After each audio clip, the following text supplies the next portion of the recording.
r/Nosleep. Posted by u/ItsMeRoyale. I was invited to partake in a treasure hunt with some of my lifelong friends. You will never believe what we uncovered. Dude. I've been talking to him for months on Craigslist and he seems totally legit. Huh. Brett was the avid explorer of the batch, the buddy that adored finding these types of gigs out of seemingly nowhere, who coaxed the rest of us into his side projects. You normally would not notice me in these excessive endeavors. Sure, I do enjoy the brisk of the outdoors, do not get me wrong, but this felt considerably out of my comfort zone. I had not seen all the guys together in what seemed like ages, hence why I decided to accept the invitation in the first place. I figured it was our last opportunity to go on one trip together since we were heading our own separate ways after college. Job offers, families, and unfamiliar responsibilities were aching to flood into our lives and time appeared unwilling to slow down. So, there I was, sitting in the back of a moving, open-top Jeep Wrangler, listening to Brett ramble on about his latest discoveries as Marcus handed me a bottle of cream soda from one of the portable coolers. What if he's some sort of serial murderer, Brett? Marcus teased, and he's luring us into a trap? Then we'll beat his ass. There's 4 of us. It should be pretty damn easy. We all chuckled, even Andrew playfully shook his head from the driver's seat. Meanwhile, I leaned back, allowing the warm breeze to flow through my hair. The headaches began to slip away, exactly like the good old days when life was much less complicated. When we arrived, the final destination was not at all what I expected. We parked in a lot connected to a boardwalk that stretched out past a sandy shoreline. The walkway comprised of only one building, a small shop that faced the bright horizon. Brett told us to follow his lead once he vivaciously exited the car. Walking along, there was not a soul in sight. It would have appeared lifeless if not for the vivid scenery that surrounded us. Entering the shop itself was like visiting my grandparents' lodge. I could tell it changed with every holiday. A parade of fall colors danced along the ceiling to accompany the pop radio that sang in the background. Shelves were lined with snacks, drinks, and various equipment, reflecting the light that poured in from the open windows. An aged gentleman stood at the counter wearing a soft jacket with his left hand tucked inside the pocket. A dark blue hat sat on his head to match his jeans. He greeted us with the happiest smile I had ever seen anyone give. You know those smiles that somehow make you feel so warm and fuzzy inside and you cannot help but smile back? I felt just that. "Welcome, boys. I believe I was expecting 1 not 4. He laughed. The twinkle in his eyes said it all. Wrinkles formed together jolly brows and puffy cheeks that portrayed an innocent nature concealing years of blessed wisdom. Brett was the first to reach the counter. That's partly my fault. These are my best friends and I really wanted them to join me on this hunt if that's alright." "Oh, it's absolutely alright, son. You must be Brett, am I correct?" "Yes sir. And are you Mr. Allen?" "I am indeed." Brett introduced the rest of us, and we immediately got to work. Mr. Allen provided a map of the beach and directed us to head towards the western portion, where we would likely see a cave. There, according to his information, was where we had the highest possibility of finding a rare treasure trove. Without squandering time, we emerged from the shop equipped with gloves, shovels, and metal detectors, all courtesy of the kind Mr. Allen. We thanked him and pursued the markings on the map. The cave did take a while to locate due to how inaccessible it was on the far corner of the coastline and partly because our navigation skills were not the greatest.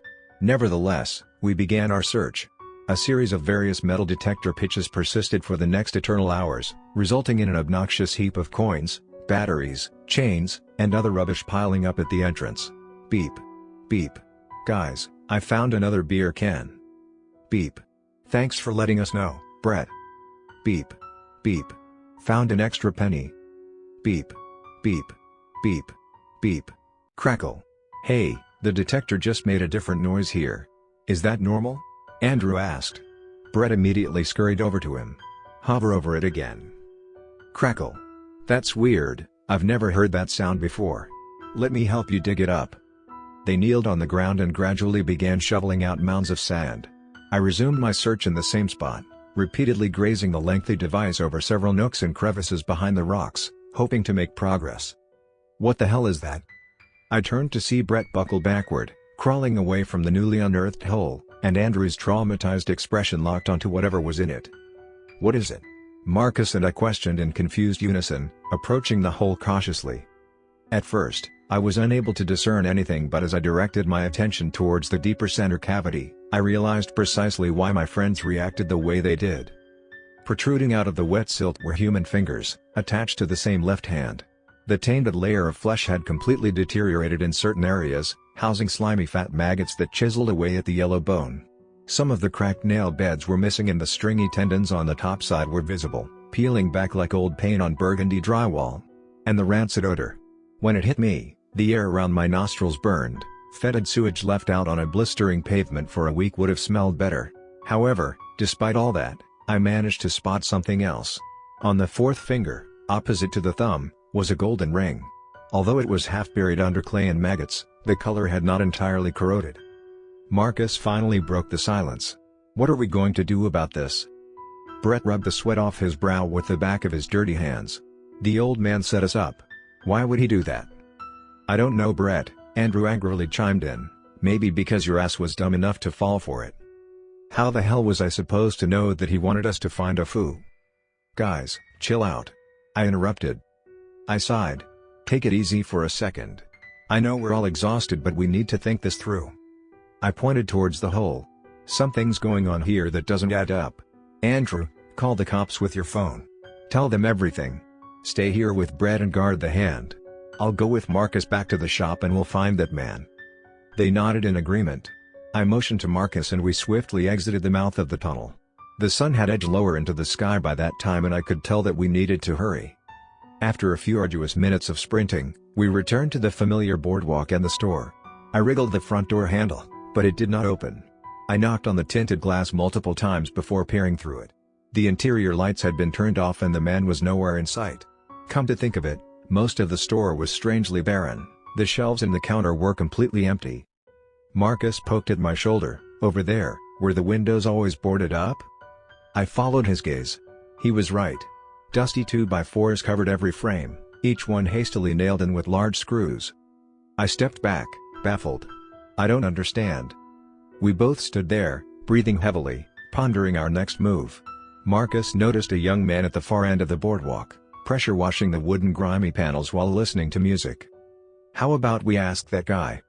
We walked up to the occupied individual who glanced up at us when we drew near. "Excuse me?" I asked. The young man pulled the headphones off his ears. "Yes?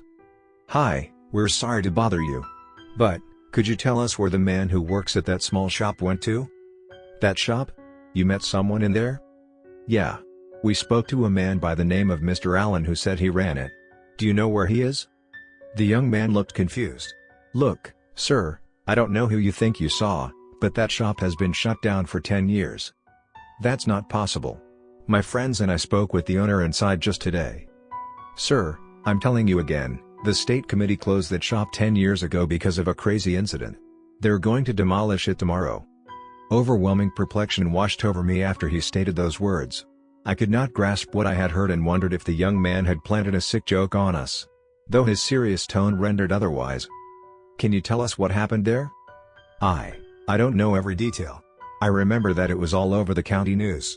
An elderly couple used to run the place after they had retired. The name you stated, Mr. Allen, was the owner and he was this blind, innocent man. One late evening, while his wife was at home, he was at the shop with his little granddaughter. All of a sudden, these 3 men barged into the store holding knives to rob the place. One of them broke into the register while the other 2 brutally assaulted Mr. Allen. Fortunately, I think the kid was asleep somewhere in the back of the employee area. So, to prevent them from getting to the child, Mr. Allen let them torture him the entire time. "That's horrible," Marcus whispered. The young man nodded. "And those greedy bastards didn't stop there.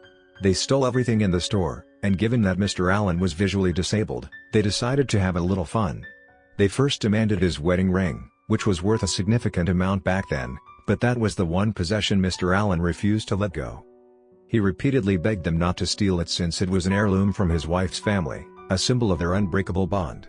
What those crackheads did next was unimaginable." The young man paused and took a deep breath as if recalling the memory became too emotional for him.